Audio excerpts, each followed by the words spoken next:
네, 인터넷 연결에 대해서 알아보도록 하겠습니다.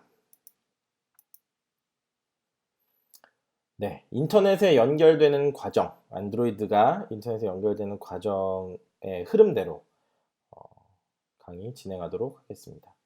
안드로이드 매니페스트 파일에 권한을 추가하고 네트워크 연결을 확인하고 그리고 비동기 백그라운드 스레드를 생성하고 그 작업을 만든 후에 URI를 생성하고 HTTP 연결 만들고 그 연결 후 데이터 가져오기 그리고 결과 처리로 진행하도록 하겠습니다. 퍼미션, 권한인데요. 안드로이드는 기본적으로 인터넷에 접근하는 권한을 명시적으로 매니페스트 파일에 등록해 줘야만 앱이 인터넷에 연결할 수 있고요. 해당 인터넷 연결에 대한 권한을 가져오는 부분이 이 use permission, 안드로이드 퍼미션 인터넷이라는 퍼미션을 사용할 수 있도록 이렇게 매니페스트에 등록해 줘야 하고요. 그리고 인터넷 상태를 확인하기 위해서는 퍼미션 중에 액세스 네트워크 스테이트라고 하는 퍼미션을 통해서 인터넷 상태를 확인할 수 있습니다. 다음은 네트워크 연결 관리입니다. 안드로이드에서 네트워크 정보를 가져오기 위해서는 두 가지 이 클래스가 있는데요. 커넥티비티 매니저라고 해서 네트워크 연결 상태에 대한 쿼리를 요청하면 그거에 대한 응답을 보내주고요. 네트워크 연결이 변경되면 해당 앱에 알려주게 됩니다. 그리고 네트워크 인포라는 클래스는 현재 네트워크 인터페이스의 상태를 설명해 줍니다. 모바일, LTE, 모바일 신호인지, 와이파이인지를 그 상태를 알려줍니다. 네트워크 사용 가능 여부를 확인하는 방법은 보시는 것처럼 이 커넥티비티 매니저를 이 커넥티비티 매니저는 서비스입니다. 그래서 get 서비스, 시스템 서비스, 커넥티비티 서비스를 가져온 후에 이 서비스의 네트워크 정보를 가져와서 이렇게 뭐 다운로드를 한다든지 페이지 다운로드를 한다든지 하는 처리를 할 수 있습니다. 여기 보시는 네트워크 인포가 not null이고 is connected라는 정보를 가져와서 처리하는 것 확인하실 수 있습니다. 그래서 와이파이인지 모바일인지 구분하는 방법은 그 네트워크 인포에서 지금 보시는 것처럼 타입이 와이파이인지 모바일인지 구분하는 코드를 만들어 줄 수 있고요. 다음은 작업 스레드입니다.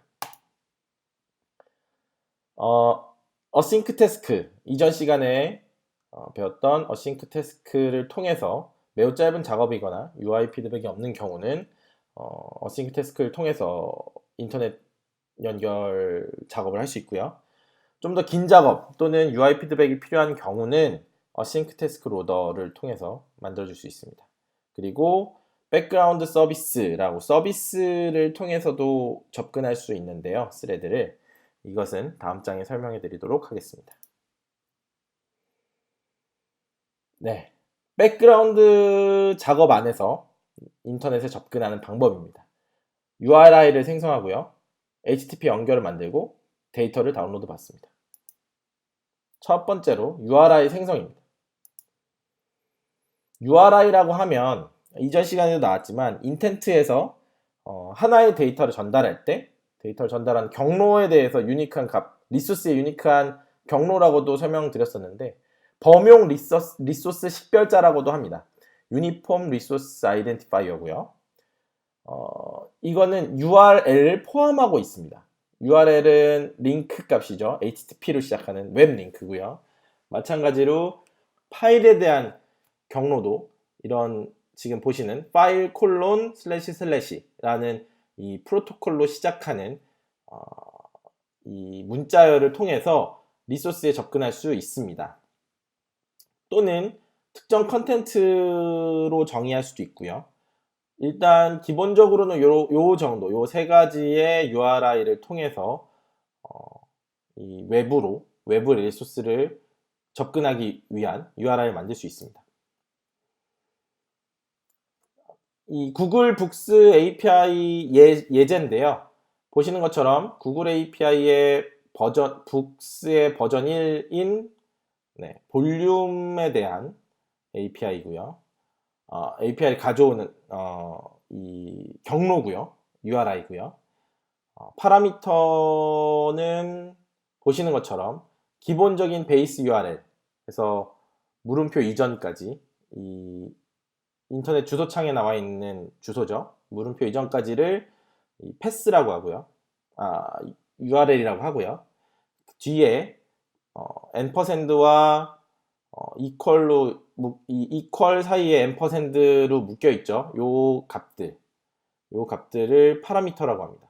쿼리 파라미터는 Q로 시작하는 거고요. Q 여기 앞쪽에 보시면 두 번째 줄 앞쪽에 보시면 Q 이퀄 pride 플러스 prejudice and max result O 그리고 print 타입은 books 해서 이렇게 세 가지 파라미터를 전달한 것을 확인하실 수 있습니다. 이렇게 해서 URL 타입의 URI를 만들어 준 거죠. 인터넷 접근이 가능한 요청에 대한 URI를 만드는 과정인데요. 아까 보셨던 URI를 보시는 것처럼 코드로 구성할 수 있습니다. 이거 빌더 패턴이고요. 기본적인 URL을 붙여주고 거기에 쿼리를 어펜드 하는 방식으로 추가 세 가지 쿼리를 파라미터를 추가해 주고 빌드를 하면 이 빌트 URI에 빌드된 이 문자열이 들어가게 되고요. 그 문자열을 가지고 URL을 생성하게 됩니다. 다음에 HTTP 연결입니다. 생성된 URL을 가지고 HTTP URL 커넥션을 만들어 줍니다. 이거는 기본적인 형태고요.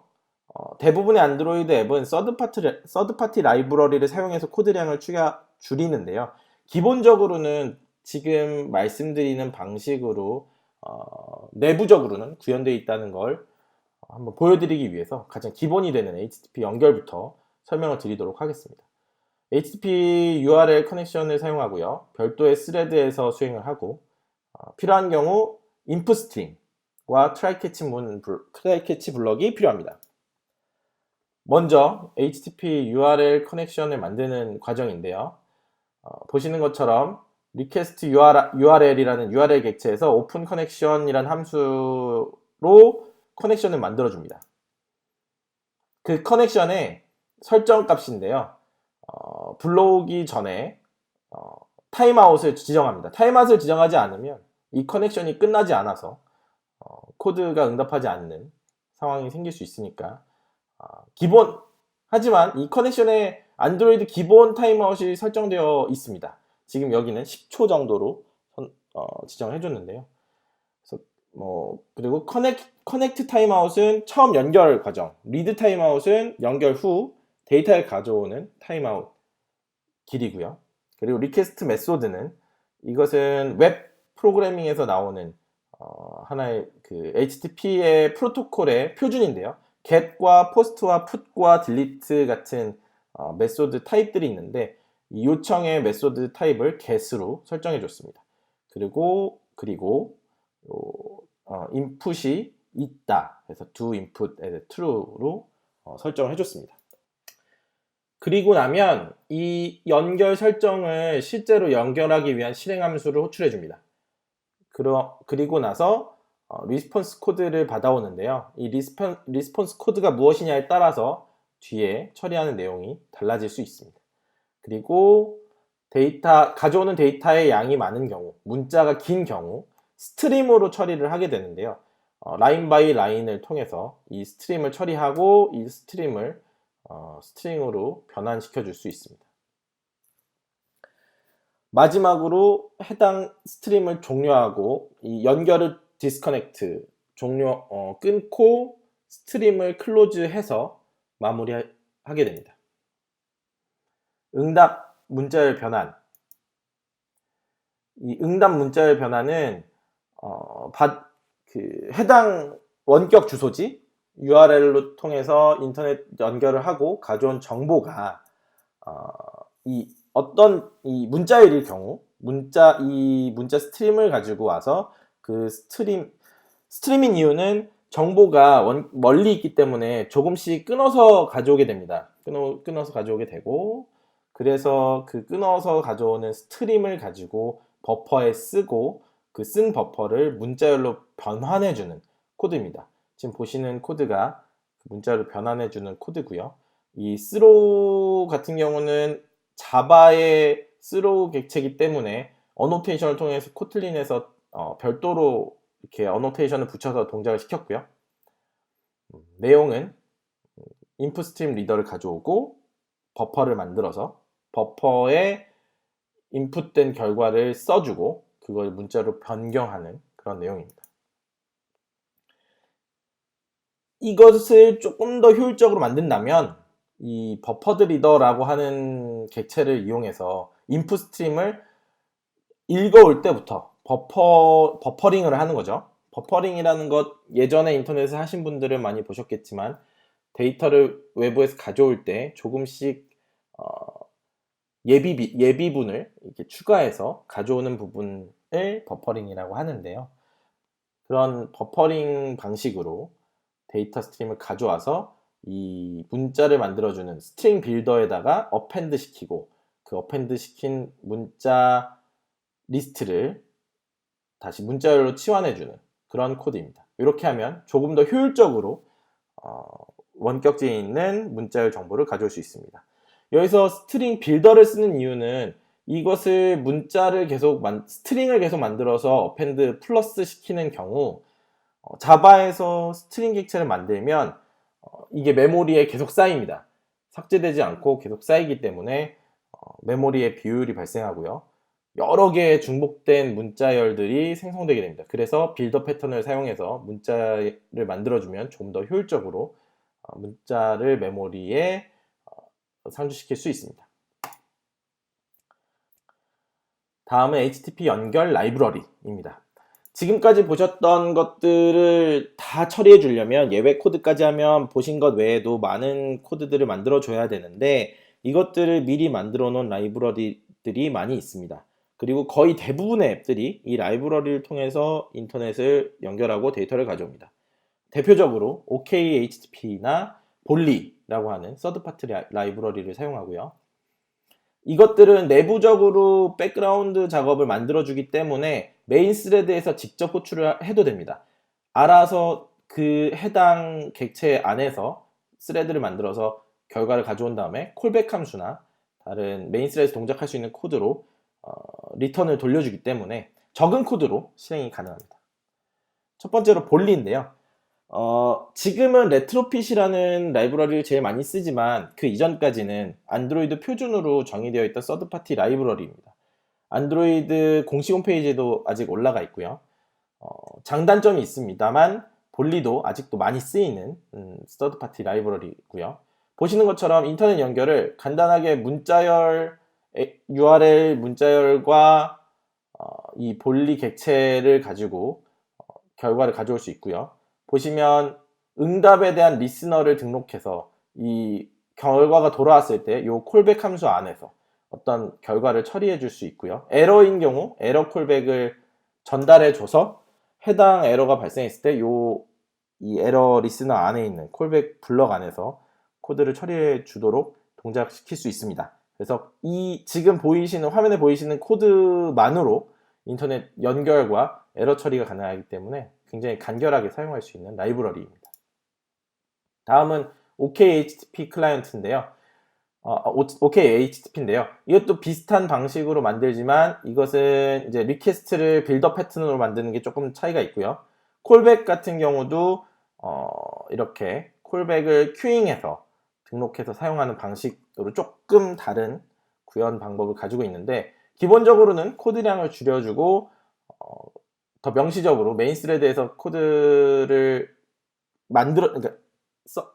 직접 스레드를 만들지 않고 콜백 블럭을 정의하는 것만으로 스레드를 만들고 처리를 해주기 때문에 굉장히 간결하게 코드를 작성할 수 있다는 건 공통점이 되겠습니다. 네, 다음으로 리절트 파싱, 결과 구문 분석입니다.